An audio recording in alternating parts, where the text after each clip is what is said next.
Ladies and gentlemen, boys and girls, welcome back to Basketball Conference, the ACC Football Podcast. My name's Joey Weaver. He's Mike McDaniel. Mike, the ACC Championship game is in the books. Do you remember what happened in that game? Because it's been a long time since that game ended. Vague. We were going to record Monday night, and then I just, or Sunday night. I was too busy. Sunday. You recorded with Cam. It was good. Listen to it. Very good. Cam was great, as always. You were fine. Cam did carried okay. it, if we're being honest. As he tends to do when he's on our show, he carried it. He raised the bar, so to speak. I thought he was good. Yeah. I do remember what happened in the ACC championship game because it really affected the college football playoff. It sure did. And we got some things to talk about as it is related to that. Mike, we are live, youtube.com/@the-ACC Football Podcast. It is 11 o'clock on the East Coast on Thursday, December the 11th. Producer Scott in the house. Producer Scott, how you doing? Doing all right. Inching closer to the holidays, as you guys all know. So my motivation is just going down to do anything. And you'll see that on this show as there's no thumbnail. That's because I was lazy and I didn't do it. First time all year, it wasn't ready. So I will have it up there eventually. It's a good show. The good show to be lazy on, though. Yeah. Otherwise, doing okay. No complaints. We're inching closer to the off season. Not only the holidays, but inching closer to the off season, which means our production goes down as well. Our actual production goes down. Our promised production stays around the same level, though. You got to keep that in mind. Yeah, we're right around the scheduled time of year where I say that we're going to be better about recording more frequently. Right. A tradition only for us to not record more frequently. All right, we'll see you in 4 months. I put an idea out there. I think it was doable. I think yours is much better. Yeah, much more reasonable lift. If we follow that schedule, we'll be in touch more often this offseason. That's right. Yeah, that's right. Nope, not promising anything. But if we kept to that schedule in theory, we definitely will. Definitely will. Yes. You'll definitely try. Right. Yeah. Sure. I have confidence you'll try. We never act in bad faith. I mean, it depends on this segment. If we get to the awards, I tend to act in bad faith most of the time. Oh goodness, there was a proposed new award from our guy Kiefer Milligan. I earlier this that. week, and yeah, I saw. I don't think we've come up with the proper PR strategy for how to approach that award yet. We talked some in the pre-show. We did not talk about that, but I think we're all picking up what he was laying down, and it involves the situation at Michigan, which is touch and go at the moment. So we'll come back to that at some point. As mentioned, we're live, youtube.com/@the-ACC Football Podcast. We got a couple folks in the chat with us tonight so far. Appreciate the folks being there. Please hit the subscribe button if you haven't already. Hit the like button. We'd appreciate that. A lot to go over. A little bit of a freeform show tonight, I figure. There's kind of a number of things. Obviously, we got an ACC championship game to talk about. We've got a college football playoff bracket we got to hit on. We've got a bowl lineup for the ACC. We've got some coaching changes. So there's a lot of, a various number of things we got to touch on. Mike, Scott, anything else before we start to work on getting into those things? Don't think so. I have something to say about Sharon Moore. Oh, boy. Okay, careful. This is an ACC podcast, so it's fine. Say what you want. He's got a little bit of Jerry Falwell's wife in him, I think. That's what we'll say. I thought you were just going to say Bobby Petrino, but okay. Do some research. Yep. I'm going to leave that one where it stands, and maybe we come back to that one at a later date. Sure. Fair enough. Do you want to do a Roback Rapid Recap? I did appreciate the oh boy, everybody brace themselves. Of the one game? 10 minutes on the clock. I mean, that could be a recap. Yeah, look, like quick and easy here.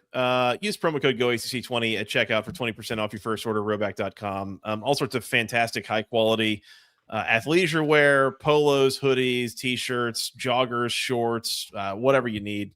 Go get it all there. The game day collection is awesome. They've got something for pretty much every team in the ACC. Really cool stuff. Use promo code GOACC20 at checkout. You get 20% off your first order. We appreciate the people. That helps us. It'll obviously help you. Shout out to Roback. They got a lot of great stuff. Go check it out. They do. Holiday season. Use the code. Thanks. Do it. ACC championship game. The Duke Blue Devils 27, the number 17 Virginia Cavaliers 20 in overtime. Let me start by saying this. I had a couple of people tweet me Sunday morning with pictures of Manny Diaz holding up the ACC championship trophy. Like they were like really, getting one over on me. I want to be clear. And I felt like I was pretty clear about this before. Duke winning the ACC championship like here, that objectively in and of itself is not any skin off my back. Like I'm fine with Duke winning the championship. My bigger issue was with Duke winning, potentially meaning the ACC getting left out of the playoff, which did not happen. So at that point, congrats to the Blue Devils. First ACC title since what, 1989? Does it really count? Technically. In the books, it counts. All of it technically counts. Hang the banner. More titles than more ACC titles than Miami. Banners fly forever. You're right. It does count. I've changed my mind. Does UConn get to hang ACC championship banners too now, or like if they do, Baylor? If they do, you know who else is ACC champion? Hand up, baby. Hand up. There you go.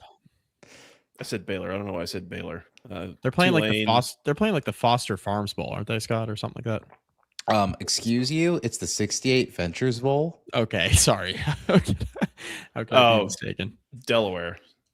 I was thinking of my Coastal Carolina dynasty. That is, I'm currently at halftime of the 68 Ventures Bowl that had to like leave to go pick up my kids from daycare. So I'll come back and hopefully finish that later and top off a 13-1 season. Anyways, there's a bowl game called the Buck Up something Bowl this weekend.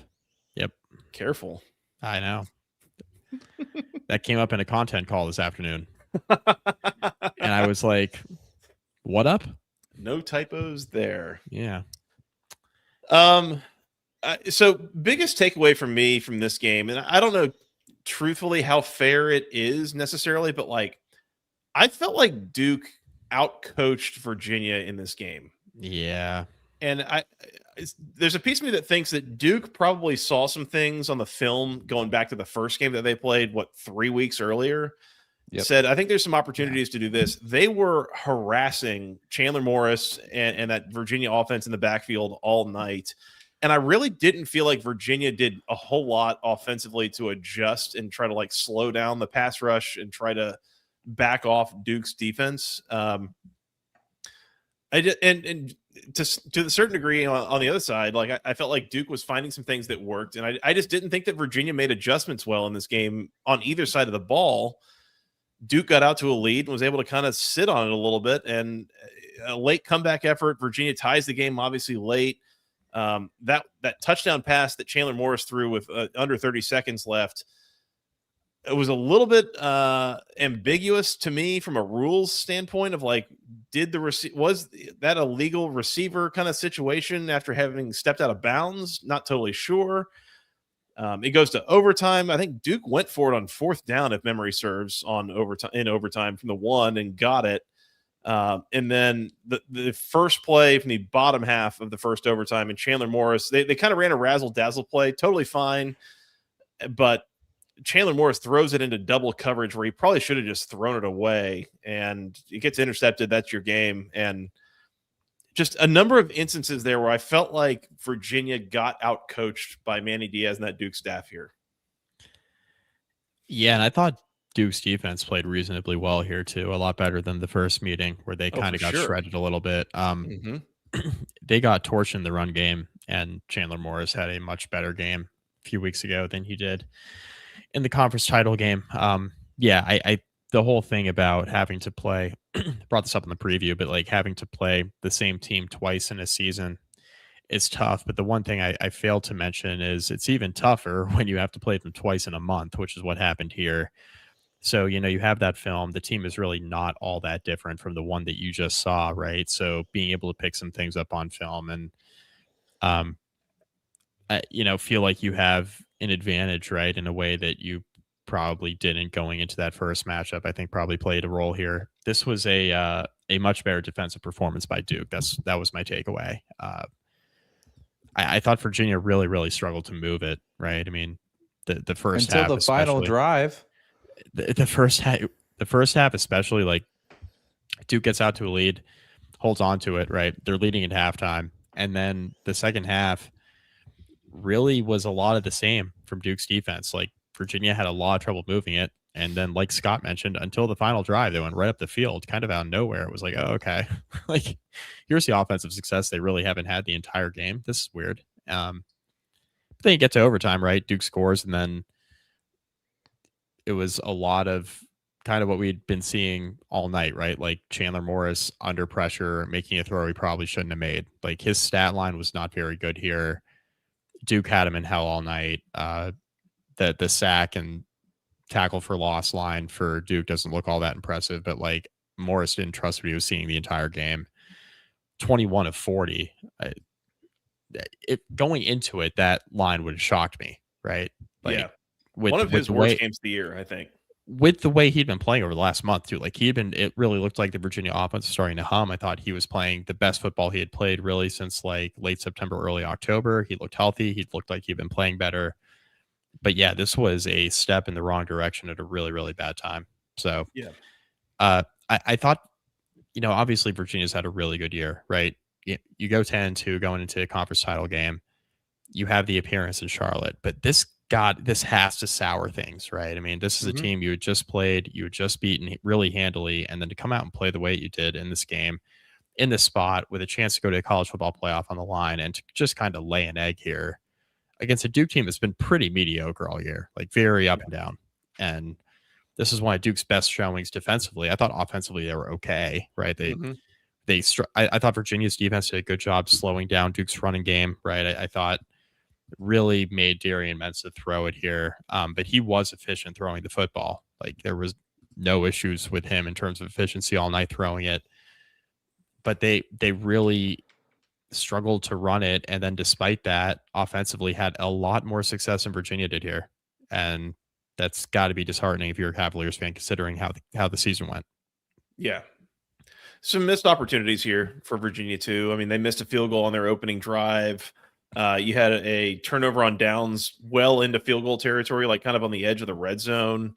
Early in the fourth quarter, you had another turnover deep on your own end of the field that ended up giving Duke more or less a free field goal. They nearly punched it in, but kicked a short field goal to go up 2 scores pretty late in the game. So definitely a thing where, again, for a school like Virginia that I don't remember, do we have a stat on when the last time was that they won an ACC championship in football? I mean, that'd be both never. of these. Never? Yeah. Did I miss that? Is that right? A pretty darn short. It's never. They were going for their first ever.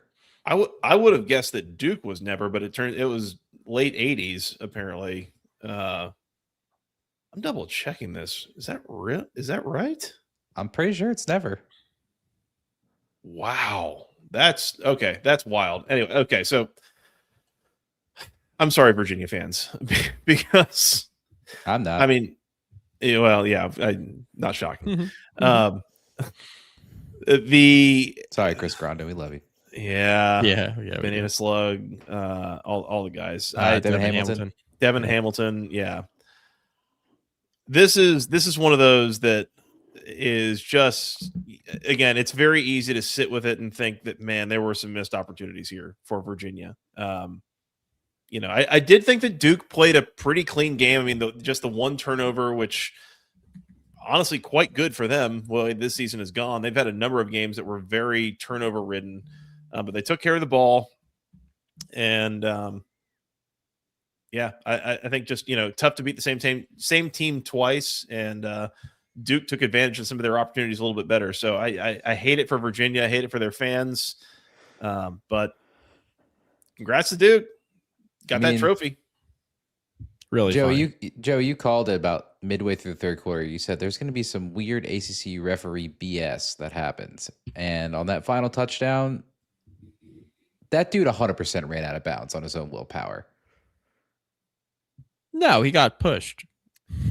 Man, it was Miami got in the playoff anyway, so does it really matter? Yeah.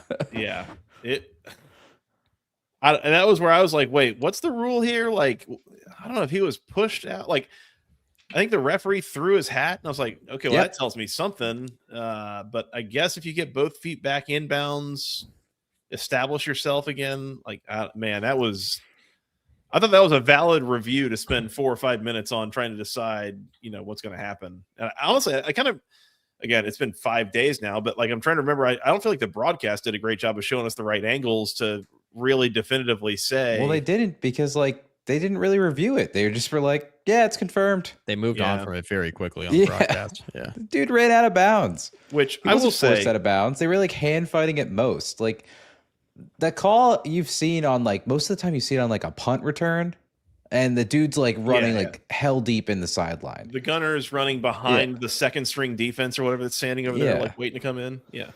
And you see that call all the time, and you're like, okay. And then most of the time in those punt return situations, like, there's more contact at the line of scrimmage than there is in whatever they called contact there, and said he was forced out of bounds. I just completely disagreed with that. I don't understand how that was not a penalty. I don't know. Yeah. No, I understand. I was a little bit uneasy about it, but to your point, Scott, though, I will say with the review, that is the one thing that I think we saw this year where the ACC and those broadcasts got a lot of national credibility for giving the insight into the review process. And they let us hear what the conversation was between the referee and the ACC command center and the whole thing, except I felt like, the 5 most actually interesting review plays of the year, probably 4 of them, the referee barely had the headset on, and the guys in the truck were like, yep, nope, it's this. You good? Good? All right, we're done. It was like a 15-second thing. And it was like, no, you should have taken your time with this and let us hear it. But instead, it sounds almost a little bit sketchy when you just, I don't know. Yeah, it's fine. Let it go. Just brush over it. Mm-hmm. Some things never change. Yeah. Did we already talk about the terrible Virginia play call from the 40 in overtime? I'm going to go there. I have an opinion on that, but you go, Mike. I've been talking a lot. So, Scott, you sent a screenshot. Apparently, they thought it was 1st and 25 after that personal foul. Is that? So there was an article from a Virginia writer who, it was like going through like 3 questionable things from the game. And the third point was that one. And they were like, was this on the coaching staff? And he's like, well, I heard through a source that one of the analysts said that the staff thought it was 1st and 25 and not 1st and 10. And I was like, you can't mess that up. And even so, even if you call that play, it has to be executed way better, because that was awful. But yeah. So if the staff really thought it was 1st and 25, they deserve to lose, which they did lose. So, yeah. A fun double pass. Have you seen that one before, Mike? I have. If those that don't remember, pass. a couple years ago against Virginia Tech, they tried to run a double pass with a tackle. A tackle. Yeah. Didn't go well. Yeah. That's how that game ended. So I see what you're talking about, Scott, bringing it up of like, was it 1st and 10? Was it 1st and 25? Because it was the 4th and goal play, I guess, by Duke that I think they got charged with roughing the passer. Yep. And first of all, man, we're taking some liberties with what counts as roughing the passer by calling the little light shove that Darian Mensah got pretty quickly after getting rid of the ball, number 1. Correct. But number 2, and I'll agree, I think it was maybe Bud on Cover 3 that said something like, watch a lot of football, seen a lot of games going to overtime. Not sure I've seen that one where there's like a 15-yard penalty that like would be enforced on the kickoff, but it's overtime, so there's no kickoff. So like, then like, what do we do? So like, I will give Virginia's staff a little bit of grace on like, was it 1st and 25? Was it 1st and 10 from the 40? Like, what exactly was the setup there? But to me, either way, if you call that on 1st and 10 from the 25, that little double pass in overtime, that's fine. Yeah. Like that's a one play could score kind of thing. Don't eat it into double coverage. I was going to say the problem there wasn't the play call or the setup. The problem was Chandler Morris has nobody in front of him except for one receiver and 2 defenders all over him. And it's like, yeah, I can fit it in there. And it was like, no, you can't. Yep. Like throw that into the 3rd row and let's go play 2nd down, Chandler. Like that's my issue with it. We all learned something new on that roughing the passer call on the touchdown. We all learned something new. Yeah. Because the question was, when is this enforced? Yeah, you don't see it that often because when are you going for it on 4th and goal? Usually it's to win or lose. Like the game's over. You know? Right. And also good for Duke for going for it there, you know? Yeah. Yeah. I mean, we were all screaming. We were all screaming, go for it. I mean, we're blowing up our text thread. Go, you got to go for it here. Now, I will say, and here's the other thing, and I'm glad that we're talking about this because I'm slowly remembering how the game flowed 5 days later.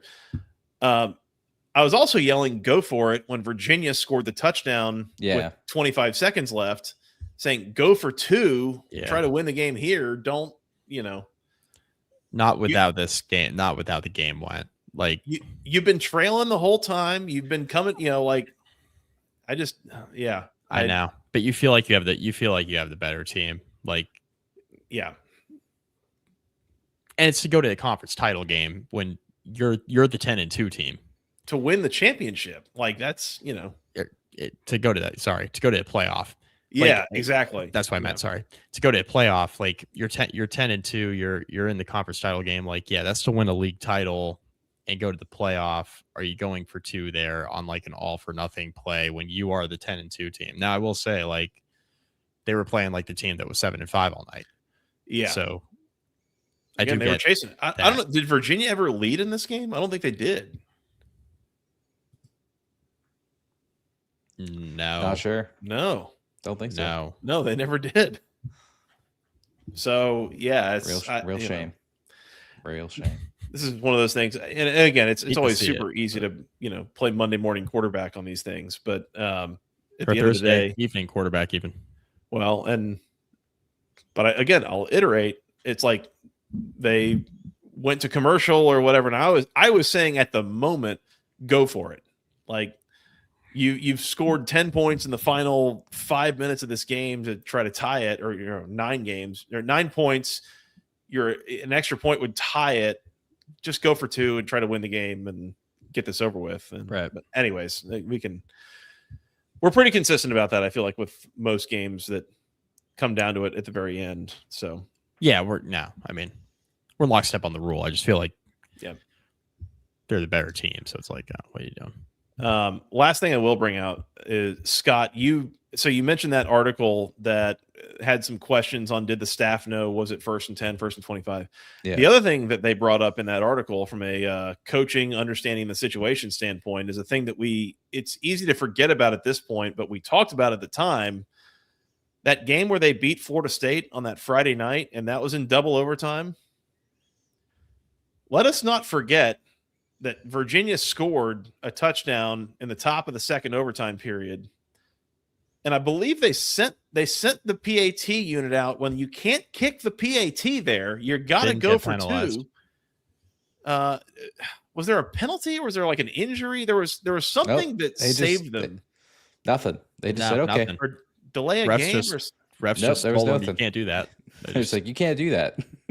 Reset the play clock. I don't know. Okay. I'm curious. I might go look back at that because I feel like there was something.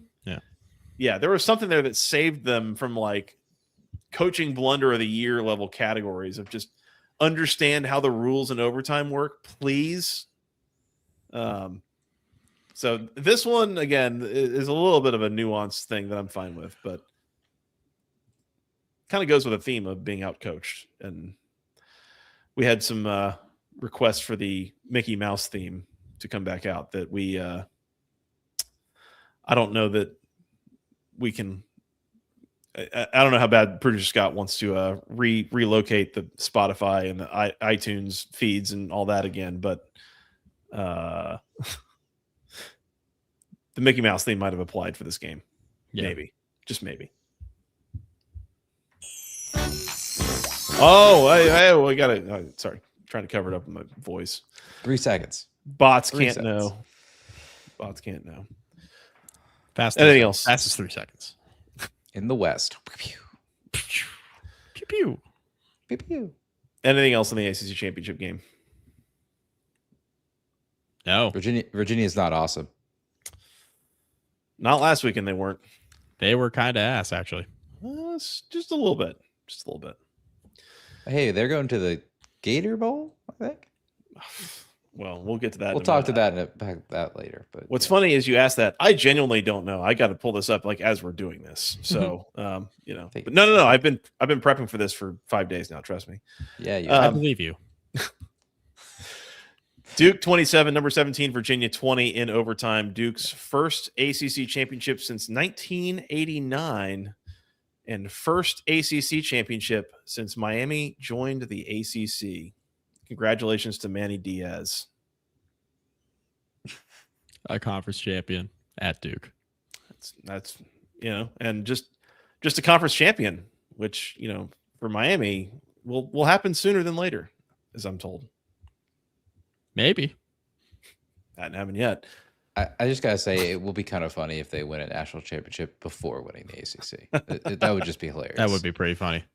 Yeah, let's get into that. So again, this result then turned into a Saturday night spiral of like, you've got to be kidding me. The ACC is going to be left out of the college football playoff because au contraire, or whatever the French term James is. Madison was ranked 25th in last week's rankings, and Duke wasn't, and James Madison did not really win in convincing fashion against Troy, but they're still a 12-1 conference champion. Like, this is going to happen. Shout out Troy. And then on Sunday morning, not the first time we've rooted hard for a Trojan, am I right? Hey. Oh, jeez. We're not USC fans here, Mike. What are you talking about? Yeah. Hey, whoa. I don't know what you're talking about. How long have you had that one queued up? So speaking of which, I got home from church on Sunday morning, and the playoff selection show was on. And come to find out, Miami was in the playoff. They are, yes. We find out that, I guess long story short, Miami gets the 10 seed in the playoff. BYU was the 11. Miami was the 12. Miami BYU falls after losing the Big 12 championship game. And then Notre Dame was the 10 seed, or the 10th ranked team in the last set of rankings. And then Miami now being up against Notre Dame, I guess now the committee is concerned with the head-to-head, which is, why did it take this long? We've been yelling about this for a month and a half now. But they are. So Miami now jumps into the 10 spot, and Notre Dame falls to the 11 because Alabama not going to be penalized for looking terrible in the SEC championship game. And there's your playoff field, Mike. I talked to Cam on Sunday night, and shout out to Cam. Cam's in the comments right now. Cam, shout out. Thank you for joining us again. Really appreciate your time. And, we were having a tough time getting our, the full crew together Sunday night, and really appreciate you making the time and joining us. So thank you. But I told Cam, I felt like the committee got it wrong. Yeah. But I don't feel like the committee got it wrong putting Miami in. Yeah. I feel like they got it wrong leaving Notre Dame out and putting Alabama in. Yeah. Mike, your feelings? I agree. Surprise. I agree. So I have a couple issues with this. Number one, I think, well, let me start with this. Miami getting in over Notre Dame is not an issue. Like, won the head-to-head. Okay, great. That's what we've been arguing about for months. It's like, should be happening.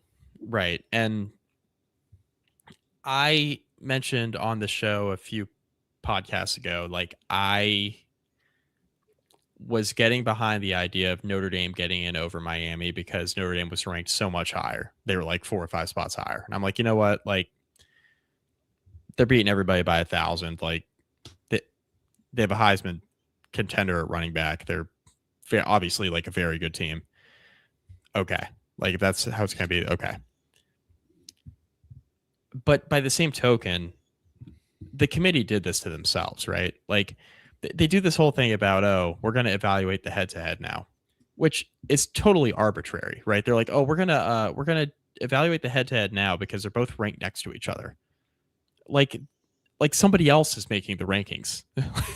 Yeah. Like you guys are the ones who make the rankings, right? You're the ones who put them next to each other. This isn't like the AP poll where you got like 1,000 people voting. Like it's you committee who's putting them next to each other. Oh, now we can evaluate it. Yeah. Okay. Yeah. So I have an issue with that because Miami was ranked so low at the start of this, which again, you're coming off of losses to Louisville and SMU. So that's part of the reason why you're ranked as low as you were, but it was like so far apart, right? Like Notre Dame's inside the top 10, Miami's 18th, I think, in that initial playoff poll. And when you go line by line, just like take the names off of the resumes, like they were really comparable. They had the same number of losses, the strength of schedule, the game control, like whatever the various things that they want to account for. Like they weren't 8 spots worth of different level teams or different level resumes. So, I mean, the committee did it to themselves, right, in that regard. And then they do this whole arbitrary, oh, we can do the head-to-head now because they're right next to each other. It's like, okay, whatever. That's fine. My issue is how they handled Alabama. And I understand, right? I understand Alabama's resume, top 30 wins, all that stuff. Right? Like they got 1 million of them. They beat Georgia. But also, like since Alabama beat Georgia, they haven't really looked all that impressive, right? They need a comeback against 4-win South Carolina. Okay. You lose to Oklahoma on your home field, an Oklahoma team that is offensively challenged. Lose that game. Very, they're excellent defensively, but very offensively challenged. Yep. Lose that game. And again, Oklahoma's they're a playoff team, right? So like, but they're like Iowa with better branding. Right. Yeah. Iowa with better branding. Yeah. It's pretty funny. But you lose that game. Right. And then you blow a 17-point lead against Auburn. Interim coach Auburn. Not going to a bowl game. Not going to a bowl game, Auburn. You blow a 17-point lead, but you rose a spot in the rankings because the committee wanted to set up for the Notre Dame Miami head-to-head. That's what the committee wanted to set up for. You can't tell me anything different because there was no reason to reward Alabama for that game. They played poorly.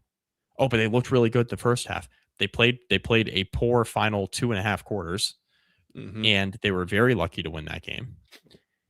And it just makes you wonder, right? Watching that, nobody's talked about this, but watching that LSU Oklahoma game in the final week of the season, it really makes you wonder, right? Like Oklahoma barely beat interim coach LSU, and then Oklahoma beat Alabama, right, a couple of weeks ago, and that loss doesn't look worse all of a sudden because Oklahoma's like scraping by an interim coach led LSU. I don't know, just something to talk about.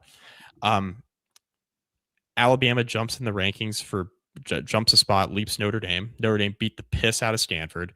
They jump Notre Dame for reasons unknown other than the fact they want to have Notre Dame and Miami ranked next to each other for television. And then Alabama, you know, if you're talking about Notre Dame's resume, Alabama's resume, right? Like Notre Dame's loss to Miami has been brought up a lot for obvious reasons, right? Because Miami was another team that was on the bubble in the playoff. Understand, right? A week one game, Notre Dame loses. Miami led throughout. Irish closed in the fourth quarter. Miami wins by a field goal. Okay. We're going to talk about that game till the end of time with Notre Dame. But then we're not going to discuss the other game that took place that weekend, which was Alabama losing by 2 touchdowns against 5-win Florida State. We're just going to ignore that result for reasons, again, I'm still trying to understand. And then you go through the whole thing about all of the teams that have been penalized for losing in their conference championship. And I understand you don't want to set the precedent of teams losing in a conference title game and then being penalized versus a team that is really just sitting at home, conference title weekend, and they're in safely with an at-large bid. I get that.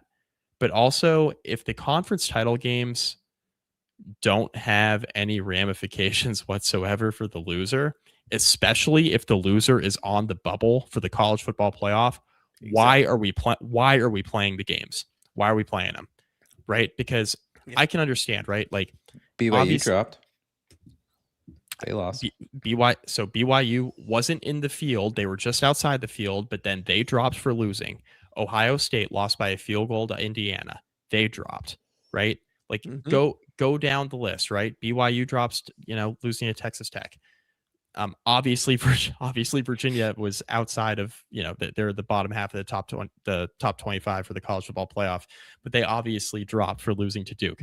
Like, there are consequences for every other team in the history of the college football playoff that has been in a conference title game and lost, except for Alabama. Alabama didn't move. They're the only team that has never moved for losing a conference title game, let alone by 3 scores. It was uncompetitive, totally uncompetitive.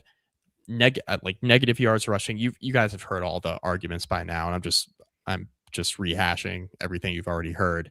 So, I'll wrap up. I thought the treatment of Alabama was fucking crazy, like insane that they were treated the way that they were, but it's no surprise. This is par for the course, right? Notre Dame gets left out, and they took their ball and went home, which a lot of people were criticizing. But hey, in my opinion, with this, there are a lot of things I think you can criticize Notre Dame for with how they've reacted to this week. But the one thing I'm not criticizing them for is not wanting to play the bowl game. You were used as ESPN says, oh, well, we're gonna pretend that you're in the ranking. We're going to use you for television for 7 weeks or whatever it was. And then we're going to pull a fast one at the end and say, yeah, you guys are out. And Notre Dame says, fuck you. We're not playing in your bowl game on ESPN networking. Okay, fine. That's fine. I was totally fine with that. Totally fine with it. And I'm a bowl guy. I'm a bowl season guy. I love You're bowl also games. a Notre Dame guy. That's got nothing to do with that. They also don't need the money from the bowl game. That's got nothing to do with that. Like, I get it. I have thoughts on that. A couple things I do want to unpack. First of all, number one, you mentioned and we've talked about on the show, especially going back to last year and such, is like we don't want to penalize teams for participating in their conference championship game, right? But I will, as something I mentioned to Cam when we talked on Sunday was.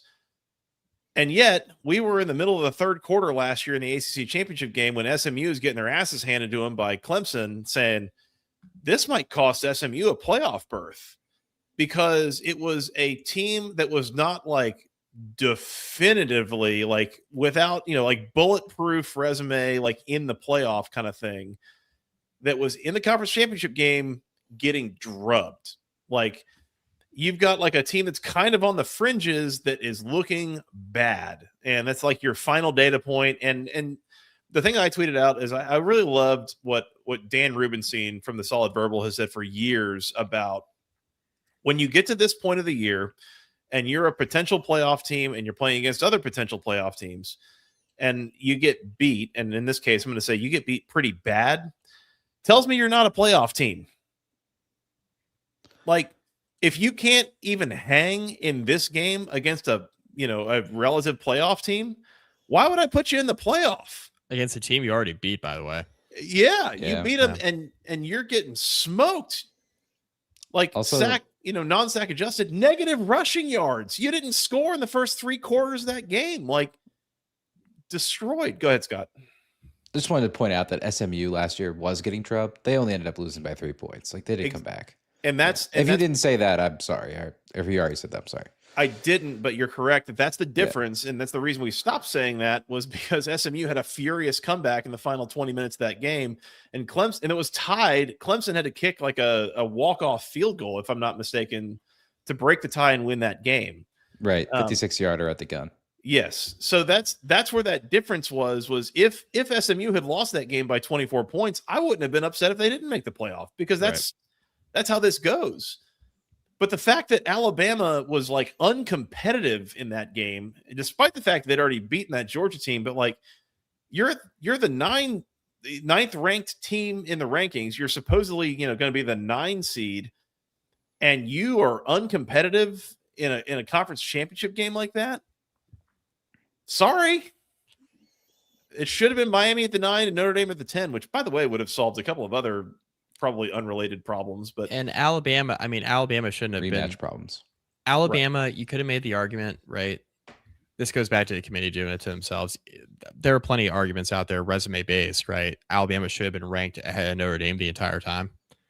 But you wait until the second to last week of the rankings to do that, right? To move Alabama ahead of Notre Dame. And then you justify it with how they looked against Auburn, which made no sense to anybody. If you had said, hey, we screwed up, which they would never say, hey, we screwed up. Alabama had the better resume. They should have been ranked ahead of Notre Dame this entire time. That's why we did it, right?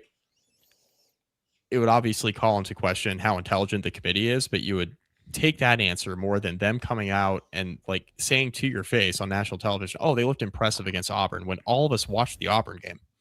No, they didn't. Right? Like, well, we watched it. We watched they it. Didn't watch it. All of us watched it, is what I mean.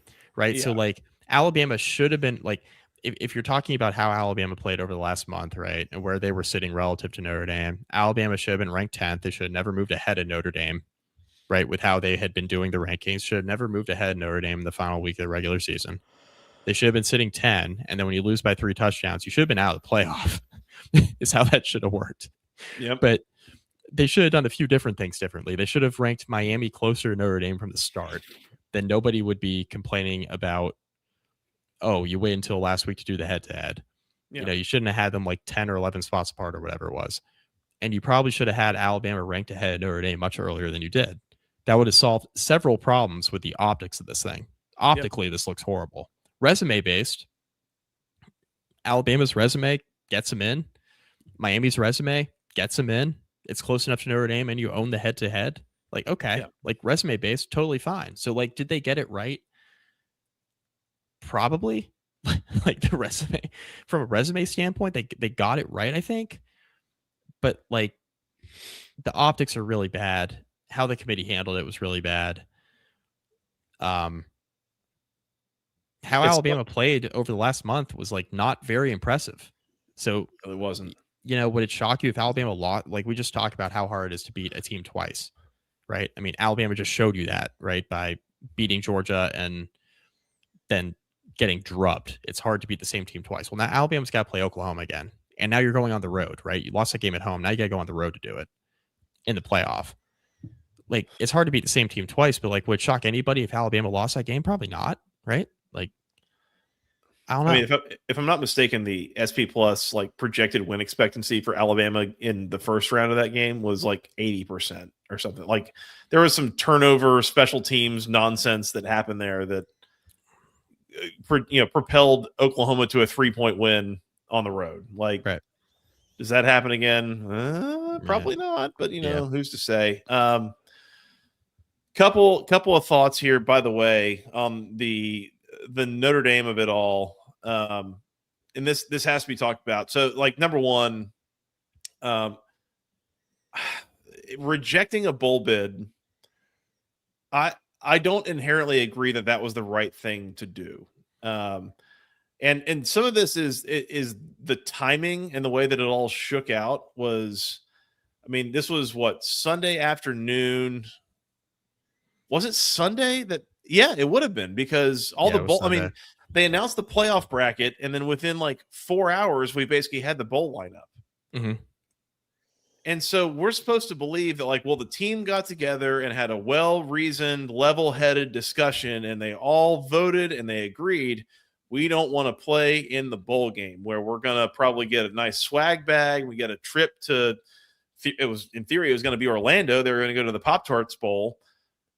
I'm sure the team all had a really reasoned, level-headed discussion about that in the final 2 hours there, and that was why they all collectively as a team agreed, we're not going to do this, right? Everybody agrees? I, too, would be really excited to go play in a game that is basically turned into a giant internet meme about an edible Pop-Tart mascot. I mean, like, I definitely would be, but it has become, the Pop-Tarts Bowl is supposed to pit basically like two of the top like 5 teams left out of the playoff most years. Like it's become one of the better non-New Year's Six bowls, right? Everybody just like, I don't even know who played in the Pop-Tarts Bowl last year. Everybody just talks about the edible. It was mascot. Miami, dude. Okay, Cam Ward played a half. Oh, that's right. Cam for the first Ward. half. Yeah, that's right. He played a half, so he could break the completions record. Then he sat. Emory Williams came in. He went like 6 of 20, and Miami lost by a point. I think they blew a lead. Was that Iowa State they played against, maybe, or something like that? Point being, everybody takes the bowls really seriously now. And again, it's a little bit of a participation trophy. Like, I get it, but again, like, this does not feel like a situation where there was a team that made a real logical decision. What do the players give a damn whether the school gets paid money by ESPN to come play in their bowl game or not? The players don't care about that. Like, are they really that distraught that none of them want to go on a trip to from South Bend, Indiana to Florida in December to get a swag bag? And I agree with you. Like, I agree with you on the money thing, but let's just be honest about what it is. What I'm saying, the players not being interested in playing the Pop-Tarts Bowl when they were made to believe they were going to the college football playoff. I do get that. I get it. Totally allowed to be upset. Totally allowed to be upset, and rightfully so. And again, and have to make a decision right within like 90 minutes of getting left out when you're thinking for like 7 weeks you're probably in. It's like, all right, is it now we got to get up for the Pop-Tarts Bowl? Emotionally charged kind of, and I don't know. I just players deciding to sit out a bowl game, individually, is one thing. And I know that has mixed opinions, on whether people think that's okay, right, or not, whatever. Like, I think I'm generally okay with it. I get it.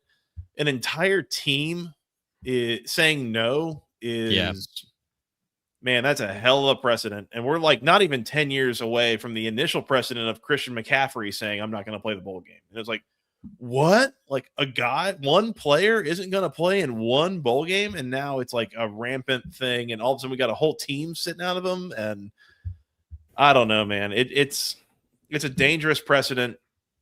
I don't love it, but I don't see a ton of honor in it for me. Like, I understand it if you want to take a step back and say, well, Notre Dame doesn't want to make any money for ESPN because they're an NBC team and it's an ESPN bowl. I don't think that's got to be a basis of the discussion. I think maybe people are just like disappointed, but it doesn't make a lot of sense, and it doesn't sit well with me, frankly. The added bonus is they're telling ESPN to shove it. Which is, I don't blame anybody for doing it at any given moment. That's all fine. Anytime everybody can give a collective middle finger to the SEC, I think you should do it. Please do. Please do. I'll join you. There was another piece. Oh, the other piece of this was Notre Dame's athletic director, Pete Bavacqua, had opinions on whose fault this was, and felt like it was the ACC's fault, apparently, based on the comments that were made on the irreparable damage that was done by the ACC that did some pretty considerable campaigning for Miami trying to get into the playoff, some of which was comparing Miami's resume to Notre Dame's.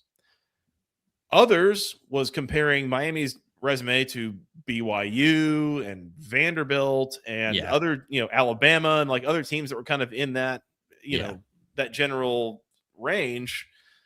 But Pete Bavacqua, instead of being upset at the committee or at ESPN or at the SEC or anybody else, says our business partner just did something unforgivable by comparing one of their full teams to our sort of kind of part team that is also a participant in all the other sports that we're in. Yeah. Okay. Couple things. Number one, misguided anger. 1000%. Or not misguided. The anger wasn't misguided. Misplaced anger is what I was looking for. Misplaced anger. You're right. Pick a better target. Pick a better target. You're angry at the wrong people. That's number one. Not the ACC's fault that Notre Dame's not in the playoff. It's Notre Dame's fault for not winning one of their first 2 games. Right? Ultimately, you can be mad about the process, right? He said that too. He said he was mad about the process. He started out the beginning of this media tour was fine. He went on TV and said he was, said it was nothing against Miami. He was frustrated with Miami beat them, right? I think he went on the Barstool show on Fox with Portnoy and all them. I think Wake Up or something. Wake Up, yeah, Wake Up. He went on with them and he said Miami beat us. This has nothing to do with Miami. I'm frustrated with the process. That's how the media tour started, and that was, I thought, all fine, fair. That's the same thing we're talking about here tonight. Is the process of it, not necessarily the final result. And there's been a lot of loud national conversation about the fact that there is a weekly rankings show that is flawed at best. So he mentioned that too. So there are merits to some of the stuff he's saying, but when you say stuff like, "Oh, our business partner did," for a couple things, right? Like Notre Dame obviously does a lot for the ACC, right? Like you look at the ticket sales and all that stuff. Like Notre Dame does a lot for the ACC. At least the ACC right? The ACC also does a lot for Notre Dame. Like Notre Dame didn't have a schedule with the pandemic without the ACC, right? So like this is a very much two-way street. And also like Notre Dame trying to burn bridges with the ACC is weird. Like Notre Dame's in like a million other sports with this conference. I don't get that at all. Like I don't get it. I tweeted this. The thing that was interesting to me is, who was really, really quiet about all the Notre Dame stuff? Tony Petitti, Big Ten commissioner. Greg Sankey, SEC commissioner. You know why in particular, why they're being very quiet? This is just me floating an idea out there. They didn't want to play Notre Dame? Didn't want to play Notre Dame, maybe. But the bigger thing for me is... So they can try to get them to join a conference eventually? In the event that Notre Dame breaks off any sort of scheduling deal with the ACC, who would be really interested in picking Notre Dame up if Notre Dame ever wanted to try to join a conference? Probably Tony Petitti and the Big Ten in particular. Or even, because conference, it doesn't matter where you're located now, even the SEC, because Tony Bavacqua was asked if he had spoken to any conference commissioners since being snubbed. This was like Monday or Tuesday. If he talked to any conference commissioners, what he said? Only Greg Sankey.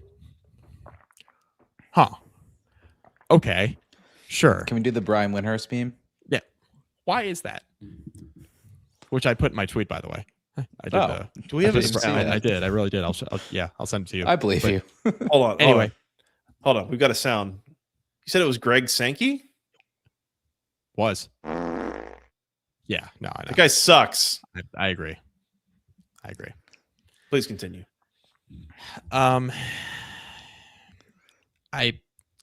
That's in general what I wanted to say there. It's misplaced anger. You got to win one of your first 2 games against Miami or A&M, right? You do that, your resume looks a lot better. We're not even talking about this. Also, like the ACC, being frustrated with how the ACC tiebreakers are, right? Which is something else he said. I get that too. We talked about how ludicrous it was that Duke was even playing for the conference title in the first place. Miami wasn't in there. Miami wins the ACC because Miami goes against Virginia. I mean, it's the ACC. Who knows what will happen? Miami plays Virginia. They're going to be favored by 9-10 points more, maybe 12.5, 13.5. Right? Yeah. And who knows? Again, weird conference. Miami loses these types of games all the time, but Miami wins the conference. We're not talking about James Madison in the playoff. You're talking about Notre Dame in the playoff. Alabama's in, all that stuff, right? So like, there's a few things here. You got to win the games you're supposed to, or win like one of your 2 toughest games. Notre Dame won the games they were supposed to, didn't win one of their 2 toughest games. Okay, fine. The weekly rankings show, I agree. Kind of crazy. Like, I don't watch it. I watched the last one, but like we've made a point to not even really talk about it on this show week to week, because it's Joey and I have seen it for what it is, and Scott's talked about this too with us. We've seen it for what it is. It is a television show. It is pointless until the last one.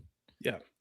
Maybe you can show some, like, maybe there's some merit to the second to last one to have an idea of what the committee's thinking going in. Like, I don't know, putting Alabama ahead of Notre Dame after they win a dogfight against a bad Auburn team. You can see where the committee's head's at, the week before. But doing this thing week to week for 7 weeks, absolutely pointless. Yeah. Well, and I mean, the perfect illustration of all of it was, again, coming into this week, you had number 12 Miami, number 10 Notre Dame, number 9 Alabama.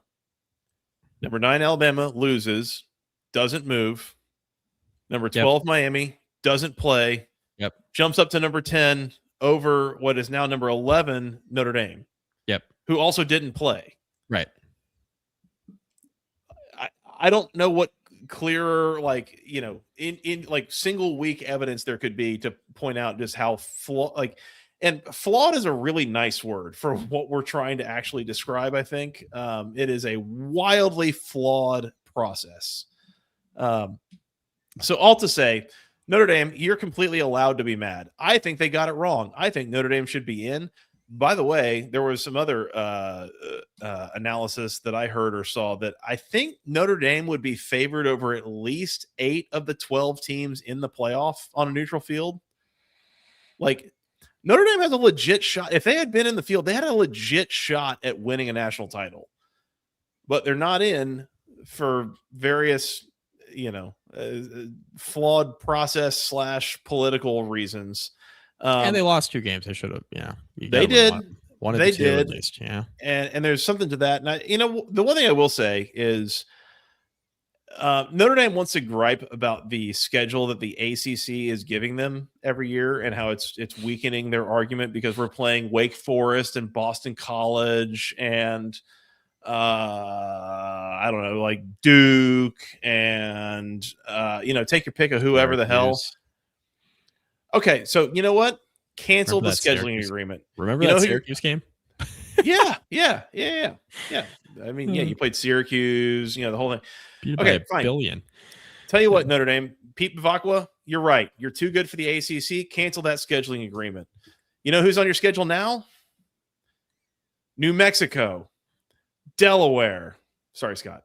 Kennesaw State. Booty who, baby? Yeah, hey, look, Jerry Mack, 6-year extension.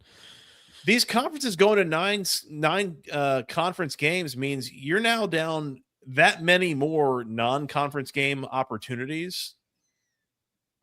Georgia this week canceled home and homes with Louisville and NC State in the coming years because the SEC is going to a 9-conference game schedule. You know who else is? The ACC. We're all running out of chances to play games against teams not in our own conference.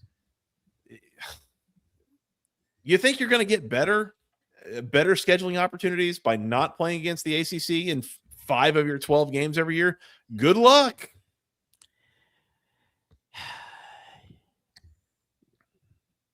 I think the Bud Elliott argument. Bud Elliott's been on a fucking bender too. He said the thing about Notre Dame scheduled Clemson, knowing Clemson was on the downswing or something like that when he picked Clemson to win the ACC, and also Notre Dame has no control over who the ACC schedules for them. At some point, what are you talking about? I mean, look. What are we doing? Mike, Bud has to be on a podcast for like 4 hours a week that's sponsored by CBS. We only come on here for like 2 hours a week, and we just try not to get DMCA'd. Okay, so like, yeah, that's true, and we get paid by Section 1. Nothing against our guy Steven at Section 103, but we don't have like the CBS Sports branding behind us. We got Section 103 and our pals at Home Field. We don't have that much time to fill, is what I'm saying. Right, we don't have that much time to fill. Also, like we couldn't have a podcast on any of those networks with the way that I try to get us canceled every time I'm behind this microphone. It's also an important piece of this.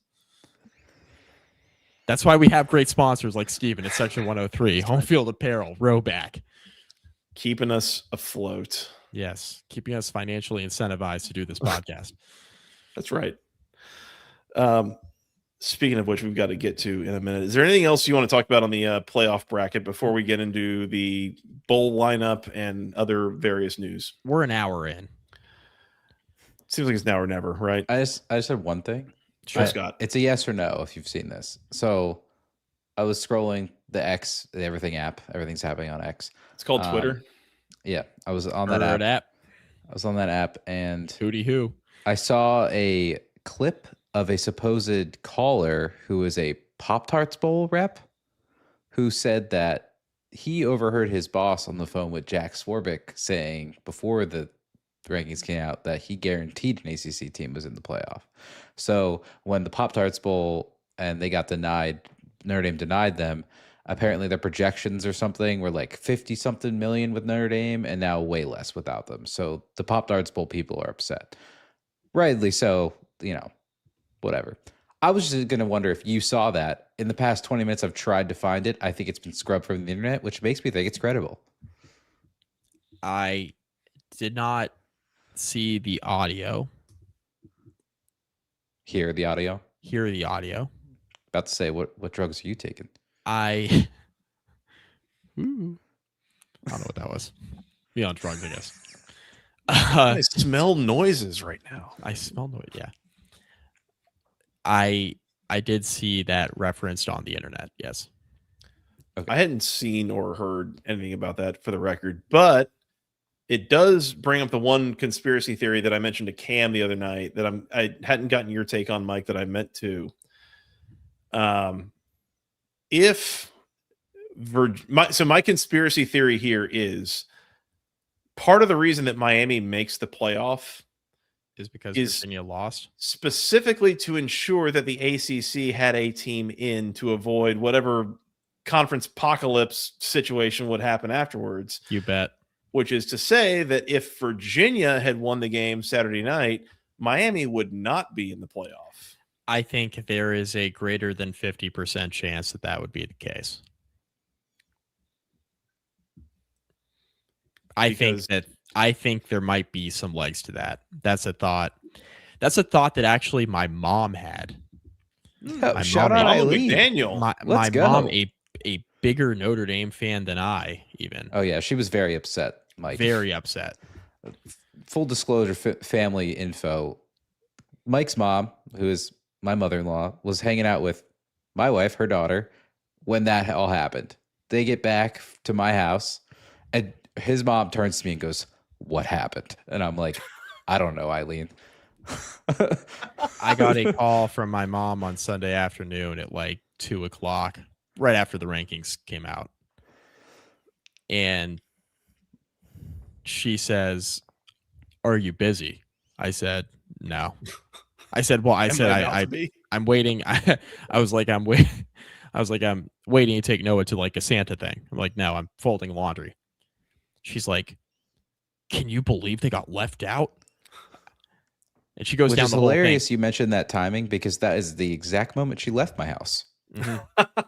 Yeah, she said, I'm calling you from the car. I was like, I was just with Kate. I'm calling you from the car. But anyway, she mentioned the thing about she said, I have a feeling the ACC needed a team in. And I said, yep, I wouldn't be surprised. Nothing would shock me. That's, Eileen does know ball. Shout out to her. She does know ball. Yeah. Especially ball. 2 years after 13-0 Florida State gets left out of the 14 playoff. I think I said it on here, and if I didn't, I just want to be really clear. If the ACC had gotten left out of the playoff this year, with the amount of money that was on the line for getting left out and all that, I mean, there has to be a fall guy. I don't know if it's Jim Phillips or who. Somebody would have gotten fired for it, just full stop, because arrested. There is Shohei Ohtani's interpreter style. That's right. Yeah, I mean, I didn't know they were doing it. Yeah, Jim Phillips. I didn't write the tiebreakers. Fire definitely the tiebreaker guy. Yeah. Who what did he say today? He was like, yesterday he was like, who would have thought we would have gotten to the 7th tiebreaker? I was like, I don't know, man. 5th? You're the commissioner. It was the 5th tiebreaker, not the 7th. Yeah. Okay, fifth. Yeah. Shut up, Jim. Like, I don't know. You're the commissioner, man. Figure it out. Yeah, exactly. And this is, and just to reiterate something I said at least a week ago or something, I cannot imagine a scenario where in the next 8 months we don't get an announcement that is like, we changed the tiebreaker rules. They're gonna do it. They have to do it. They have to do it. Have to do it. Have to. So we'll see what that looks like. And I'd rather them do that than change the entire college football playoff, which I know they're going to do. They're going to go to 16 teams. It's really going to be frustrating. That'll fix it all. But this whole rant this week about like everybody's mad the 2 group of 5 teams got in, like this is such a travesty. The ACC could also just be better, guys. Like I have an ACC football podcast I do with you, Joey, all the time. Like what's it called? Basketball Conference, the ACC Football Podcast. At gmail.com. With our great sponsors, Section 103, Home Field Apparel, and Roback. The ACC could just be better. Like Florida State could just be better. Instead of like suing the league, how about you just put your money into NIL and your coaching staff and just get a better team? Like Clemson, like Dabo, piss or get off the pot, dude. Miami, win something for once. Like Virginia Tech, like you were good for 2 decades and then haven't been good in the last 10 years. Figure it out. Like I remember those old Halo servers. Get good. There are several big brands in this conference still that are not any good, right? Yeah. North Carolina, you kind of did this to yourself, but like you have the opportunity to, with the money that you have behind you have the opportunity to be pretty good. Whether it's with Belichick or somebody else, you guys did that to yourself. You could have gotten probably like John Summerall maybe, but like figure it out. Yeah. NC State, you're running it back with Doran. Why? Like the ACC just has to be better, man. Has to be better. UVA, good all year. Lose to Duke in the conference, nothing, mediocre Duke in the conference title game. Just simply figure it out. And you don't have to worry about the 2 group of 5 schools, man. We're not worrying about this. Like, we're not worrying about this in the Big 12, right? Like, okay, Texas Tech's one of the best teams in the country. They lose to BYU in the conference title game. We're talking about 2 Big 12 teams getting in. We're not talking about the league missing the playoff. Like, this is the only league, the only power conference league we're worried about that. Just everybody needs to be better. Yep. Ran over. Show some effort. That's just be good. Which show some effort loosely translates to get some money and spend it, which I don't have that much money, but surely somebody else does. Like they can go get somebody else's money to spend on players and the whole thing. Which I mean this league's probably cooked in 5 years anyway. Like I don't like to think that way. But like it's trending that direction, and like just play some good football between now and then. But on that level, doesn't that motivate everybody to be trying to elevate themselves as much as possible? You would think. You would think. Yeah. Part of the reason Virginia Tech flipped their entire athletic department on its head to get James Franklin and just try to be because realignment. They don't want to be in Conference USA in 5 years. Yeah. Yeah. That's a bigger, deeper discussion that we'll have on another show because there's a lot of nuance there, I think. Yeah, but I agree. For the time being, Miami is in the college football playoff. They will be playing a road game against Texas A&M to start. That is part of the bowl season preview that we're going to do in a minute when we remind you that this show is brought to you by Section 103. It is the internet's premier place for all things wonderful. Clemson Tigers apparel. They've got some just gorgeous polos. They've got some gorgeous hats. They've got some super comfy t-shirts. They have all sorts of wonderful colors and marketing, and it is all officially approved, officially licensed. Highly recommended. You've been hearing me talk about Georgia Tech apparel at Section 103, which, by the way, they still have.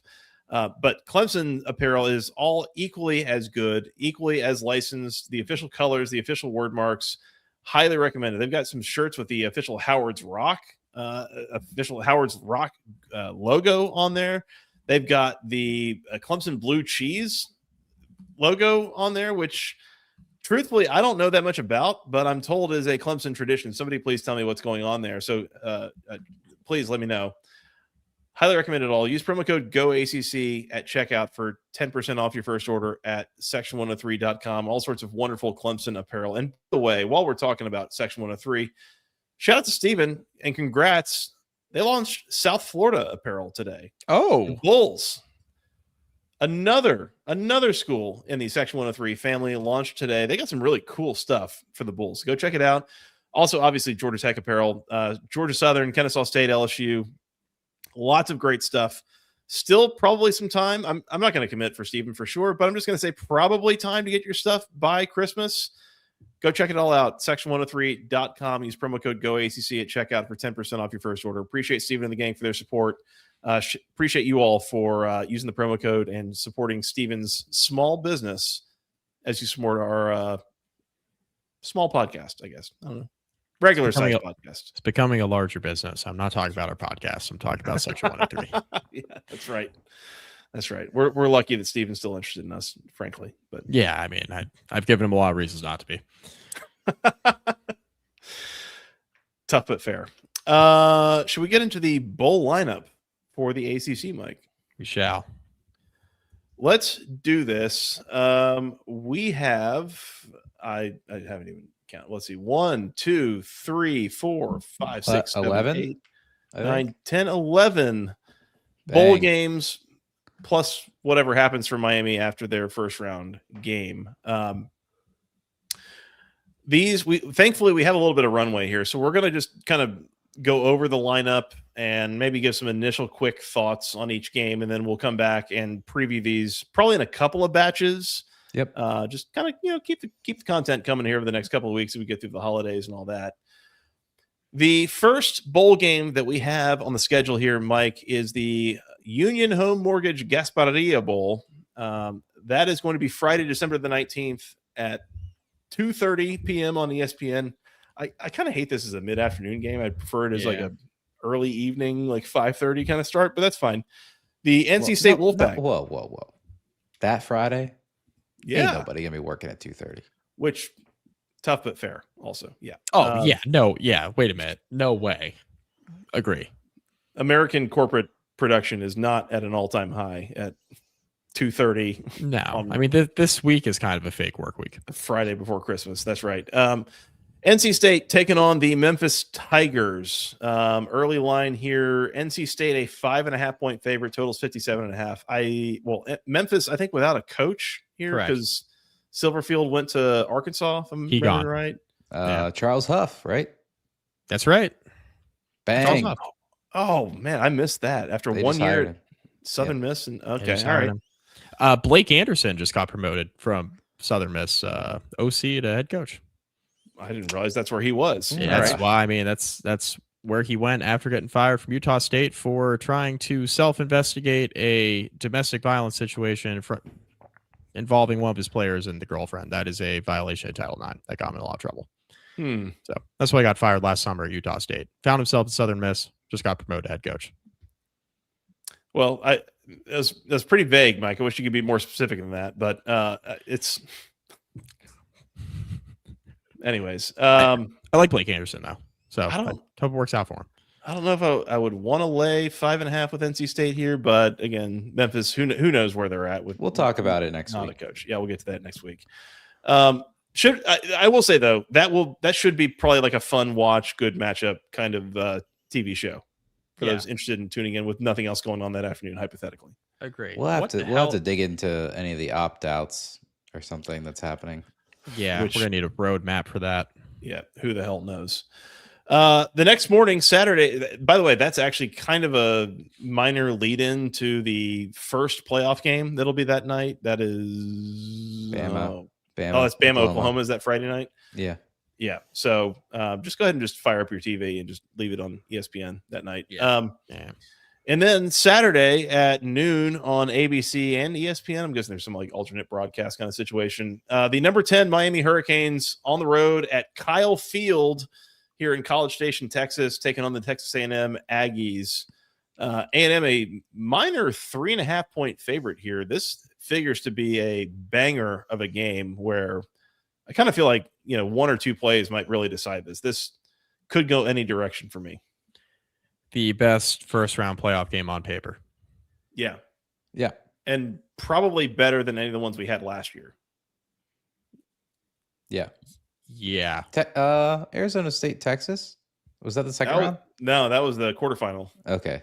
Because Arizona State, that I was think, a good game. The 4. Yeah, Arizona State had a bye. That was the second round. You're right. Yeah. That was bad, though. Yeah, this should be a really good game to watch. Interesting matchup. I talked a little bit about it with Cam on Sunday's show. If you want to go listen to that or come back and we'll do some more thorough previewing here in the next few days. Yep. Tuesday, December 23rd, the Louisville Cardinals in the Bush's Boca Raton Bowl. I'm guessing that's Bush's Beans. Bush's Boca Raton Bowl of Beans is the official name of the bowl. Oh, good Lord. Oh, they're of beans. That's correct. Of beans. Be specific. Bowl of beans. It is. There's a lot of restraint over here right now from making just childish jokes. Hey, hit the sound for me. Which one? I know which one. Yeah, you know which one. There it is. That one. Thank you very much. Louisville early beans. That's early right. 8.5 point favorite. Louisville totals 44.5, which oof. Toledo's interim coach situation. That's right, because Jason Candle went to UConn. Oh yeah, that's right, UConn. Yeah, for Jim Husk Mora. Husk up. Careful. That's 2:00. Hit the other sound. Yeah. Next day on Christmas Eve. Look, this is a bright day for this podcast, okay? Because it is officially podcast business to cover at 8:00 on Christmas Eve on ESPN, the Sheraton Hawaii Bowl. No. Where the Calgorithm, the Cal Golden Bears, are on the road on the Big Island, taking on the Rainbow Warriors of Hawaii. Cal, a small 1.5 point favorite. You think Hawaii can go 2-0 against the ACC this year? I do. Yeah, same. And that's not a slight against Cal. It's just, wouldn't it be hilarious, right? Like, of course, Hawaii's defense had Benny G in hell. Yeah, they did. Oh, Benny G. There it is. JKS, I think, should be in play here. He's from Hawaii, so I'd be surprised if he doesn't play. And confirmed back to Cal to play for Tosh Lupoi, their new head coach, who we have mostly talked about on this show. You did in the preview. Yep. I swear it. I need to read you something because it's relevant to this. So Tosh Lupoi, he had his introductory press conference at Cal and then immediately got on a commercial flight to Hawaii. Good for him. Commercial flight to business class. I don't know for sure. To meet with JK. He's the football coach at Cal. He's not a lawyer or something. He didn't get a degree from Cal. He's the football coach there. Well, he did get a degree from Cal, I guess. But anyway, he got on a commercial flight to go meet with JKS, and then you see tweets at like 5 a.m. Eastern time the next morning. It shows them like in the middle of the night, like arms around each other in the middle of like JKS's living room. 5 a.m. Eastern time is 11 p.m. Hawaii time. Yeah. Like, he reaffirmed his commitment. Yeah, I bet he did. Related, Mick Cronin's a basketball coach at UCLA. This was a quote tonight that I think is relevant for this particular situation. Guys pick schools because they get paid, so these neutral site games help raise money. So next spring, when we sign a guy in the portal and you go interview him and he tells you he really bonded with me and I've known him for 2 weeks, you'll know why he came. Tosh Lupoi has known JKS for like 15 minutes. They got the bag. JKS will be just fine. Yeah, they're on the same page. Yeah. When your 5-star quarterback wants to stay, you find a way to pay him. When Ron Rivera tells you to spend that money, you go spend it. Also, refreshing, by the way, for Mick Cronin. Call it what it is, Mick. Yep. Refreshing. I appreciate the honesty. I do. That's Christmas Eve. And then we got 4 games on December the 27th in the Go Bowling Military Bowl. It is the Pitt Panthers taking on the East Carolina Pirates. That is from Annapolis, Maryland. Pitt, a 4-point favorite. East Carolina, is that a new coach situation too? I can't remember. They are on a first-year head coach. They did just lose their offensive coordinator to Ole Miss, though. Ole Miss, yeah, that's right. Yeah. Okay, that'll be at 11 on ESPN Saturday the 27th. At noon on ABC, the Bad Boy Mowers Pinstripe Bowl. Yankee Stadium. everyone's preseason national championship pick, the Penn State Nittany Lions taking on the Clemson Tigers. Yeah, from Yankee Stadium in the Bronx. Clemson, a 4.5-point favorite there. Motivation at an all-time low on both of these sidelines, if I had to guess. Clemson, this is the point I was trying to make earlier. Clemson, everybody's preseason, like everybody's saying, oh, they'll at least be in the semifinal. They're playing in the Pinstripe Bowl. That is why James Madison's in the college football playoff. Stop expanding this thing. Like, this is crazy. This is not Duke or Virginia's fault. And then after that, at 3:30 on ABC in the Pop-Tarts Bowl, the number 22 Georgia Tech Yellow Jackets taking on the number 12 BYU Cougars. That is BYU, a 4.5-point favorite at Camping World Stadium in Orlando. This was actually the slot that Notre Dame was supposed to be in, I think, is what we all kind of agree on at this point. Georgia Tech sliding into it. Let's all just be very honest. This is a terrible matchup for Georgia Tech. Like, They had a little bit of trouble in the trenches with Pitt and with Georgia. Guess what? BYU, not a lot of relief from Pitt and Georgia in the trenches. Yep, they are somewhere in the middle of those two.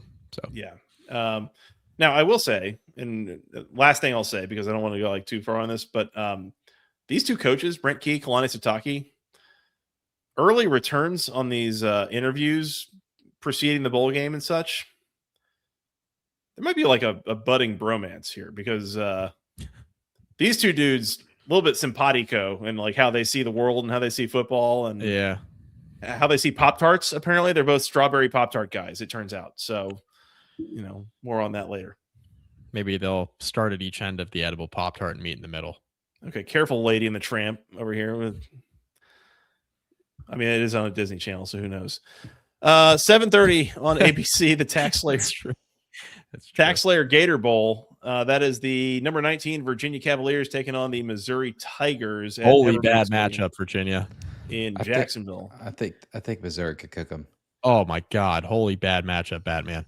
That is the ranked team that is a 7-point underdog to the unranked team in a bowl game. And that speaks to rough matchup situation. Mm-hmm. Yeah, not great. Now, I will say Missouri in a little bit of a quarterback situation of like, are we on the third string at this point, I think? Because I don't think that Pribula is going to be good to go here. I think this is – but will it matter? Who knows? Get ready to learn Blacksburg, buddy. Just saying. I'm just New Year's Eve, Wednesday, December the 31st. It is at 2 o'clock on CBS. It is the Tony the Tiger Sun Bowl. The Duke Blue Devils taking on the Arizona – That's the ACC champion Duke Blue Devils. The ACC champion unranked Duke Blue Devils taking on the Arizona State Sun Devils. Hey, Tony. I like Sun the way you in hey, the Sun Tony. Bowl in El Paso. It could be you. Duke a 1.5-point favorite. This is probably Duke, honestly, but again, we'll get there. I don't know. You're the one and only Tiger. You know who Arizona State's quarterback is, by the way, for people who have been listening to this podcast for like 4 years? Jeff Sims. One Jeffrey Nero Sims. Final college their quarterback, finally. Their quarterback transferred, right? No, Sam Levitt got destroyed. I don't know, did he break his leg? And transferred, right? Yeah, he's heading out. Yeah. Not officially, but probably. Yeah. I thought I saw something from Kenny Dillingham, that's the coach, right? It was like, good luck. Have fun. It'd be great wherever he goes, was the tweet he put out. Right. I think Kenny Dillingham is trying to join us all in being adults about the situation and just calling it what it is. Aren't we all the same age as Kenny Dillingham? Just about. I think he's maybe like 2-3 years older. He's in his 30s. Seems like a great guy to have a beer with. Yes. Good hang. Yeah. Hit him with the big dog meme. Tiger Woods, big dog. Yeah. All right. Finally, Friday, January the 2nd at 8 o'clock. We got 2 games at 8 o'clock. The first one's on Fox. The SMU Mustangs taking on the number 17 Arizona Wildcats in the Trust and Will Holiday Bowl. Now, when we say Trust and Will, okay. who are we advertising towards here? Is this? This used to be DirecTV, right? Yes, among others, I think. Yeah. Okay. Wasn't this also the Poinsettia Bowl, or is that a different thing? Oh man, I missed that. Bowl. San Diego County Credit Union Poinsettia Bowl. Yeah. Oh yeah. Back when bowl games were a thing. Is the Trust and Will Holiday Bowl being advertised towards like people in retirement homes, or like what's the how do we interpret what is Trust and Will? They're an online estate planning company. So yeah. Oh, okay, makes sense. Confirmed. All right. Arizona is a 3-point favorite in this game. SMU, sure, not terrible. I mean, we'll see how much Rhett has his guys up to play. We'll see. This could be one of the better ACC bowl games. Could be a good TV show for sure. Arizona's had a good year. I just want to point out this is the same bowl game that used to be the San Diego County Credit Union Bowl, I believe. So was there not always like a Poinsettia and a Holiday Bowl? I thought there was. Maybe not. Oh, okay. This was the San Diego County Credit Union Holiday Bowl from 2017 to 2022. I'll check in on the Poinsettia Bowl. Yeah. Well, and they might have. I felt like there were 2 different bowl games that they played at Qualcomm Stadium or whatever, where the Chargers used to play in San Diego, but I might be wrong about that. I don't really know. The Poinsettia Bowl's last occurrence happened in 2016. God, it's been that long. It ran from 2005 to 2016. That sucks. I can't think of anything that's been happening since 2016 personally. But especially not in audio or video format. I mean, depending on who you ask, this show's only been going on for like 6 weeks now. So that's good. A really good point. Hey, there's no record of us needing scuba gear to record this thing. That's for sure. Spotify gets coal in their stock. Yeah. Oh man, they're lucky if you're putting coal in their stock. And I'm a Georgia Tech alum and a Louisville fan.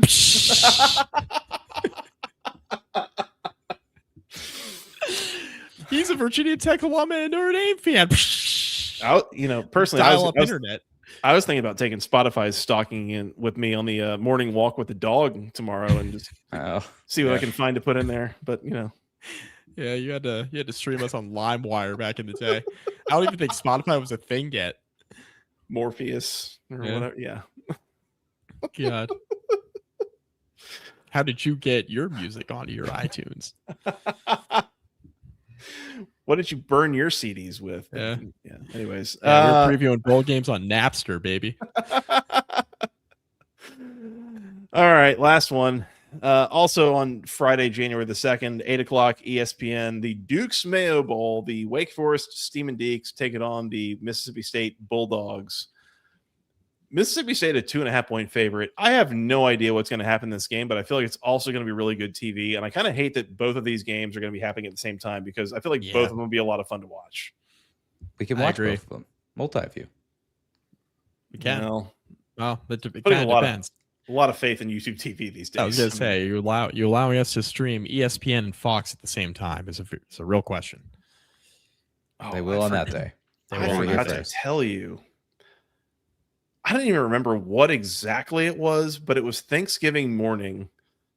And so my in-laws come over to like have breakfast and to watch the Macy's Thanksgiving Day parade. And I'm firing up YouTube TV and I'm just looking for like my local NBC station. But the first thing that YouTube TV has on here is a quad box. Okay. At 9 a.m. on Thanksgiving morning, we got a quad box situation. Okay. And in one place, it's the NBC Macy's Thanksgiving Day Parade. Yep. On another one, it's like the local Houston Thanksgiving Day Parade.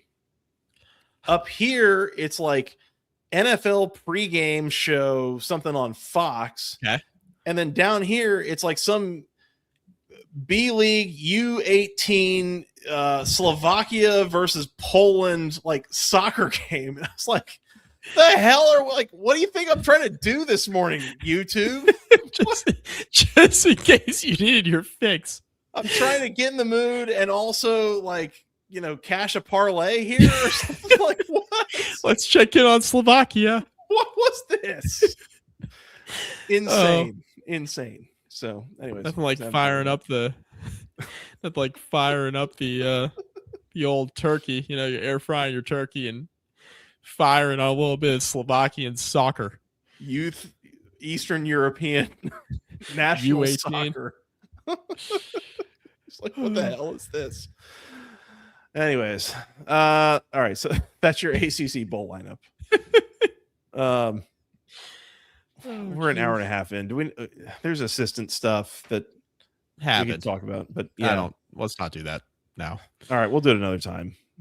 I'm sure we'll record several more times in the next. We were just starting to hit our stride, but that's fair. Scott, any objections? Oh no, I forgot. I don't care. I'm Sickos. You think we wouldn't have Sickos? Oh, you idiots. I legit forgot. Oh my god. Okay. All right. Where do we start? Scott, you're up. All right, gents. First off, last week went 3-1. So shout out to me. Shout out to the Troy. Yes, we mentioned the Trojans earlier. Came home covered. Also, actually, shout out to Bob Chesney, who had the opportunity to cover the spread, and he so graciously took a knee and kneeled it out. So thank you, Mr. Chesney. Good luck in California. Okay. This week, so we think our next show will probably be around next Wednesday night to Thursday night-ish, everyone. So I'm including every possible game up to that as be a potential Sickos opportunity. So first, we'll start off this Saturday, Army-Navy, classic matchup out here. I'm going to go second quarter under 9.5. Plus money, plus 114. Go off, King. Army-Navy second quarter under 9.5. I wrote these down on my own sheet, so no one has to, and I'll keep track of them. That same day, we moved to that beautiful bucked up LA Bowl that bucked up, baby. Let's get bucked up. Mike was mentioning with a B. Fun bucked B bucked. Get hooked on phonics out here. Anyway, this is the last rendition of the bucked up LA Bowl. I'm taking Boise State plus 10.5, and that's only because I saw a little bit of scuttlebutt that the Washington coach might be doing something for something. So give me Boise State plus 10. You know what? I love it. I love it. Give me Boise State plus 10. I really thought this might be the Jimmy Kimmel LA Bowl again, and then I realized that he's had a tough year. So I'll say. Anyway, let's take a pause there in the bowl season and let's travel over back to the FCS playoffs where last week we went 1-1. Okay, let's fire up the quad box. Let's get Slovakia and U18 soccer. Let's fire up the FCS playoffs. Scott has nothing else going on this week. Go ahead, Scott. I've got plenty of holiday activities, but I have to be locked in on my Sickos. The people want to know. Anyway, last week we got home with Villanova. We had Villanova over Lehigh. They won on the field, so shout out Wildcats. We did not get home on North Dakota State. They blew it and lost at home to Illinois State. So you know where I'm going back to? I'm going back to Illinois State, traveling to see UC Davis. I'm going to go under 59.5 Illinois State, UC Davis, FCS quarterfinals, I believe. And then the one you've all been waiting for. Next week, next Wednesday, the 68 Ventures Bowl from, I think, Shreveport or some random city in the middle of the country. The Hens, plus 3 against Louisiana. Hen up, baby. Hen up. They don't go like that, but sure, hen up. Hens don't make that sound? Nope. Oh, well, I mean, closer if you had a cluckle-doodle-doo or something, you know? I love it. Mike, where you at? Me. You're up. I got a couple. I have a few. I need a minute. I have three. Service Academy unders. Army Navy, salute troops under 38.5. Army Navy. Scott, love where your head's at on that Boise State pick, buddy, because I think there is a chance that Judd Fish is the next head coach at Michigan. So keep an eye on that. Boise State plus 9.5. Double barrel. Beauty. And I don't know if you guys saw this earlier this afternoon. Missouri State head coach Ryan Beard. He's like 35 years old. He's coached there for a couple of years. He just took the head coaching job at Coastal Carolina. Oh, nice up and coming head coach. He, I don't believe, will be coaching in the bowl game. Missouri State is taking on Arkansas State in none other than the Xbox Bowl. Give me the double barrel sound, Scott. I didn't pick that game, but sure. Double No, it's fine. barrel. It's the Xbox Bowl, just the Halo thing. yeah. Fine. Oh, I see. There you go. Yeah. All right. Missouri State is playing Arkansas State in that game. I don't think Ryan Beard is coaching that game. Arkansas State, lay 'em. Arkansas State -1.5. Can I just say, with the current state of college sports, one of the most disgusting things I have ever heard is Ryan Beard abandoning his team prior to playing the Xbox Bowl at the Ford Center at the Star. That's the name of the stadium in Frisco, Texas. How could he? How dare you? Just abandoning your team like that.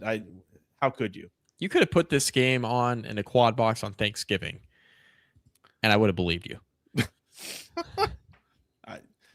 Are they in the same conference? Maybe, maybe not. Who's to say? Maybe not. Who knows? Can I get odds in the Celebration Bowl somewhere? I'm struggling to find them. Is it in the next week? Yes. Do we have the celebration sound still? Ooh, are we trying to get I can DMCA? look. It's somewhere. It might be in the files. It might not be on. Oh no, it's here. If you were, you just theoretically trying to celebrate, I'm going to try to talk as much over this so that the bots can't. I would turn it off now. Yeah, that's probably entirely too much. I don't see any odds right now on it, but I am looking at it. Let me know if you can find them, and I will kind of vamp here for a second, trying to do something else.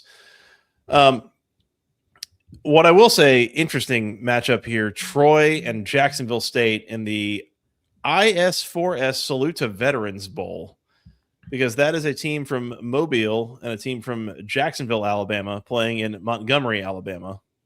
So we've got an in-state neutral site bowl game, which I don't know how many of those there are. Troy favored by 2.5. I guess Lamb with the Trojans, I think. Not the first time we pulled for a Trojan. Not the first time you've laid him with the Trojans either. Hey, whoa, hey. The best I can pull for you is South Carolina State men's basketball is 16.5-point dogs to Queens, North Carolina. All right, well, that's exactly what he was looking for. Perfect. That's later today at 7 p.m. in case you were wondering. Put it in the quad box. Later today? What? Oh, that's Friday. Because it's Friday. Google knows me. I type in Celebration Bowl, and the first thing comes up with is odds. Let's see. Can you imagine, like, you could spend time with your family,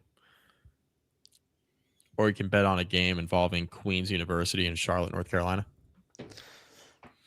Probably going to do both. Odds. Why not both? Why can I not find odds for this? South Carolina State, what I'm getting at, South Carolina State loves this game. Like, they will play their tails off in this game. I think 6-6 South Carolina State beat like a 11-1 Jackson State with Dion a couple of years ago. Like, whatever the number is, I don't care. Give me the Bulldogs. They're probably going to be favored over Prairie View. Lamb. That's what I'm saying. Yeah, they only have one FCS loss this year, and that's to Charleston. Mm-hmm. Charleston Southern, excuse me. So as long as it's not like an obscene 24.5 or something, yeah, just whatever. Lamb with South Carolina State. They're in on this. All right. Love it. There you go. There's your Sickos picks. No. Delaware on the field. Beautiful. Let's go. Double barrel. Double barrel. I can't let you guys have all the fun. I'll join you. Hey! Triple barrel. Because triple barrels have gone so well for the podcast this year. It's their first bowl game ever in program history. I don't really know how motivated Louisiana is going to be there, but Delaware is definitely motivated to be there. Mm-hmm. Delaware's going to be over the moon to be there. Also, I was surprised. I thought they had a postseason ban in their first year in the FBS. I guess I was wrong.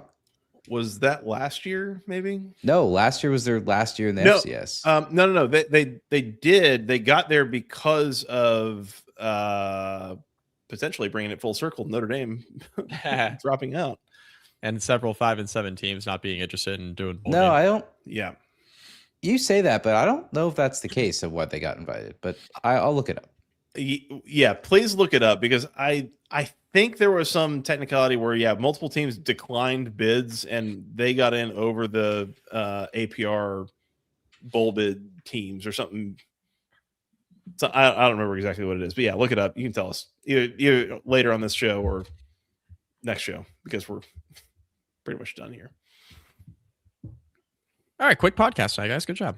Yeah, nice tight 100-minute show. I feel good about it. I feel better. Nice Me too. Therapy session here. It started to get real loopy around.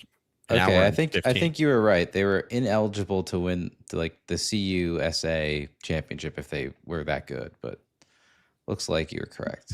I think we'll double check that in the next show. Yep. Regardless, hen up. Head up.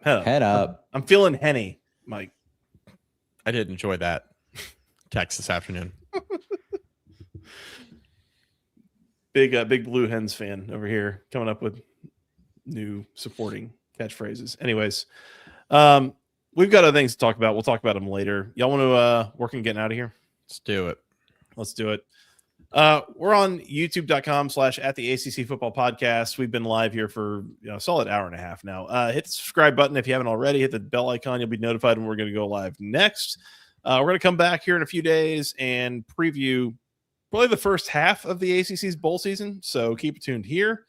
Twitter.com. We're at FTRSGOE, at Mike McDaniel SI, at BC Podcast ACC. Send us an email, basketballconferencepodcast@gmail.com. Oh, nailed it. Sorry. Thanks. Cam had it last time. He nailed it. Just saying. I was a little distracted, I must say. Fair enough. That's all I got. Anything else before we get out of here? Nah, I think we're all set. Apple, Amazon, Spotify, those places.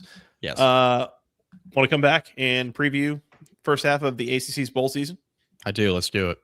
All right. Until next time, for Mr. Mike McDaniel, for Mr. Producer Scott, I'm Joey Weaver. Thank you guys so much for listening. We'll talk to you again very, very soon. Until then, congrats to Duke. Go Blue Devils and go ACC.